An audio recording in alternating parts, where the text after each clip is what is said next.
Kumusta? Magandang hapon sa ating lahat mga ka-farmers, no? Mga ka-viewers from Luzon, Visayas at Mindanao. Pati sa abroad at ibang bansa. So sa lahat ng mga subscriber, viewers, viewer at commentator, mga ka-farmers, share ko lang po sa inyo, no, ang mga kaganapan sa hapong ito.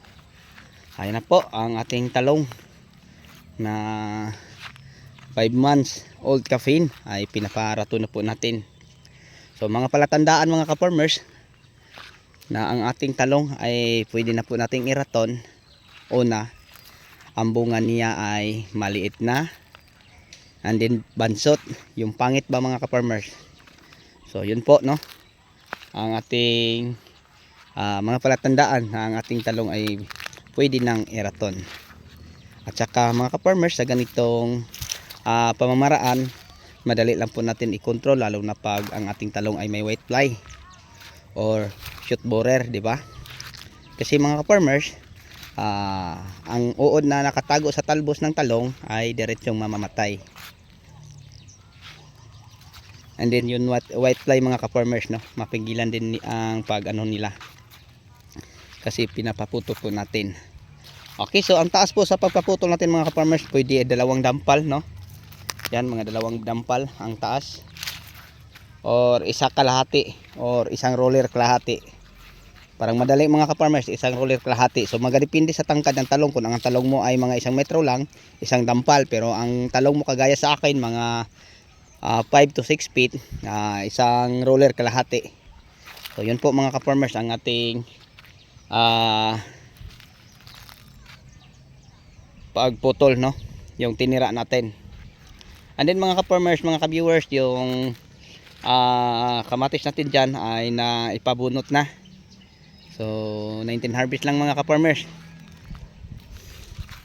So kaya pinaparaton natin ang ating talong at saka pinapabunot natin ang ating kamatis dahil po sa sobrang mura na ang presyo ngayon, no? Parang hindi na makakabawi. Kaya nga mga ka-farmers, pinaparaton ko na lang ang talong. Baka sakaling pag tumaas na, maganda na ang kanyang mga suloy o suwi, and then ang kanyang bunga. And then mga ka-farmers, ang ganitong pamamaraan, kung papalitan natin to ng bagong talong, kailangan pa natin mag-disinfect, and then mag-antay pa tayo ng mga 70 days bago kaya tayo makaani. Kasi ang pagpunla mga ka-farmers, mula buto hanggang maitanim ang punla, nasa 21 to 24 days, no, sa ating practice. So plus 50 days mula may transplant, so nasa mga 70 days mga ka-farmers. So ganyan katagal. Pero pag iraton natin mga ka-farmers, ang antayin natin, kung stress siya 1 buwan, pag hindi stress 27 days makapag-harvest ka na uli. And then ang bunga niya maganda, walang pinagkaiba sa bagong tanim mga ka-farmers. Kaya nga, dahil sa sobrang mura ng presyo ngayon, alam niyo kung magkano ang presyo din kasi ang kanyang bungay bansot na 10 piso lang po, tapos dalhin mo pa sa bagsakan, no? Dalhin mo pa sa bagsakan. So parang wala namang pag-asang tumaas sa tingin ko, parang lalo pang bumaba. Kaya nga ay napagdesisyon na lang ipagputol. Marami pa naman tayong na-harvest din, nasa tag 500, 600 mga ka-farmer. So pwede pa man tayong kubita, no, ng 6,000 sa tag 10 kilo, plus expenses pa sa pagbiyahe, tao pa. Parang ano na mga ka-farmers, ang binubuhay natin parang yung middleman na lang natin, o at saka retailer, pero kita wala na. So buti na lang mga ka-farmers,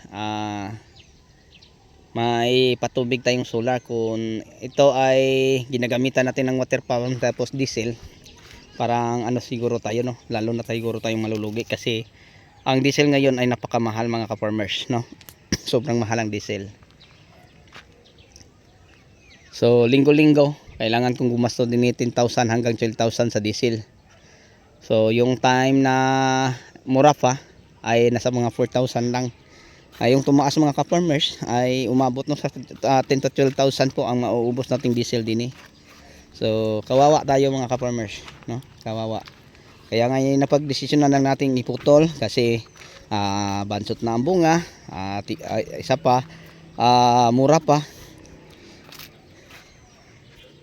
So yun po mga ka-farmers, kung sakaling tumaas sa susunod na buwan kasi mga second week, no, sa May pwede na natin ito mapipitasan uli.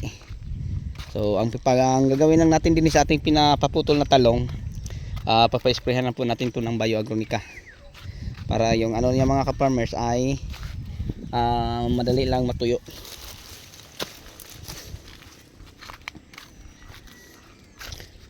So yun lang po siguro, no, ang mai-share ko sa inyo patungkol dyan. Yan, katatapos lang po nilang nagraton, nagpahinga ang ating mga tao dyan sa ano po, sa panel board ng solar.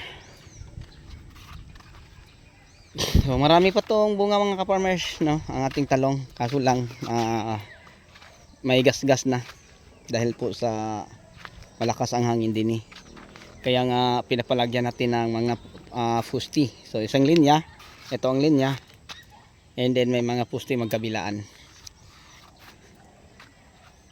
Ayan, katatapos lang nila mga ka-farmers.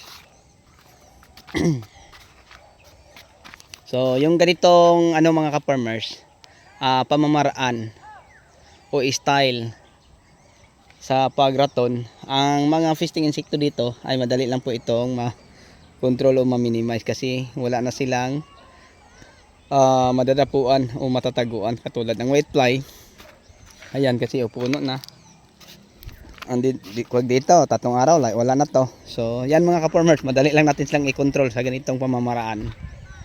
Okay, so yan na po ang may share at may bahagi ko sa inyo, no, na ang ating talong kung pangit na ang bunga, pwede natin siyang putulin pag pangit na ang kanyang bunga. Then ang taas sa pagputol, ito pwede nyo itong gayahin. Kung halimbawa ang talong mo ay nasa mga 4 feet lang, pwede isang dampal ang iwan o isang roller. Pag halimbawa ay nasa mga 5 to 6 feet, 1/2 roller o hanggang tuhod ang taas. So sa akin hanggang tuhod to mga ka-farmers kasi napakatangkad ang ating talong. So yun lang po siguro ang may share ko sa inyo. And then pagkatapos din mga ka-farmers, ang gagawin natin din mag-spray lang po ng Bioagronica Plus para yung sugat niya, tingnan nyo mga ka-farmers, oh, ng tubig ang mga sugat niya, no? Tapos dami pang whitefly, oh. Ayan, basa, oh. So parang matuyo at hindi magkapunggos, mag-spray lang po tayo ng Bioagronica Plus sa dosage na 15 ml sa isang knapsack sprayer or 150 to 200 ml sa isang drum. I-spray natin mga ka-farmers. Pagkatapos 3 days after, pwede ka nang magdilig ng fertilizer. So ang fertilizer natin diri mga ka-farmers nasa 12 kilos na, pwede natin ibalik sa 3 kilos or 5 kilos, magadepende mga ka-farmers, no. So kita balik tayo sa fertilizer na 5 kilos kasi malaki naman ang puno. And then Unix 16, Mega Multiplan Vitamin, tapos Wucosim Granule, parang nag-umpisa sa bagong tanim. So yun po ang mga gagamitin natin din mga ka-farmers. Parang madali lang magkasuloy, no? Kasi mga ka-farmers sa loob ng 2 linggo pwede na to magkasuloy ng marami at saka marami na po ulit tingnan. And then yung damo sa gitna, hindi na tayo mabahala kasi nakamulching to. And then ang damo, sprayhan lang po natin ng herbicide. So ang gamit natin din sa tag-araw, Blue Star Contact Herbicide. Mura lang po, 420 lang ang liters or 400, ganyan lang mga ka-farmers. And then pa sa tag-araw, ang ginagamit natin Blue Star, mga glyphosate ammonium ay yung Bariton sa tag-araw. Okay, so yun lang po siguro mga ka-farmers, no, ang mai-share ko sa inyo patungkol po sa pagraton ng talong, na pagkatapos ang gagawin natin ay mag-spray lang. Pwede naman mga ka-farmers kung walang Bioagronica Plus, pwede yung Serenade, no, at saka mga Husako, yung mga Bacillus mga ka-farmers. So ang Bioagronica Plus maganda siya kasi pang anti fungi siya, no, antivirus. Kaya ang i-recommend ko sa inyo yung Bioagronica Plus or Serenade. Okay, so bago tayo magtapos sa ating pagbahagi ng kunting kaalaman patungkol sa talong nating matatanda na pwede nang iraton at saka sa mga pagbahagi sa mga palatandaan, big love shout out po, no, sa lahat ng mga subscriber ko na patuloy na nagasubaybay at nagasuporta sa ating munting YouTube channel. So sa iyong lahat mga ka-farmers, mga ka-viewers, subscriber, sa inyong walang sawang pagsuporta, maraming salamat po. Bye bye and God bless. Happy watching and see you next vlog. Hanggang dito na lang po tayo mga ka-farmers. Bye bye.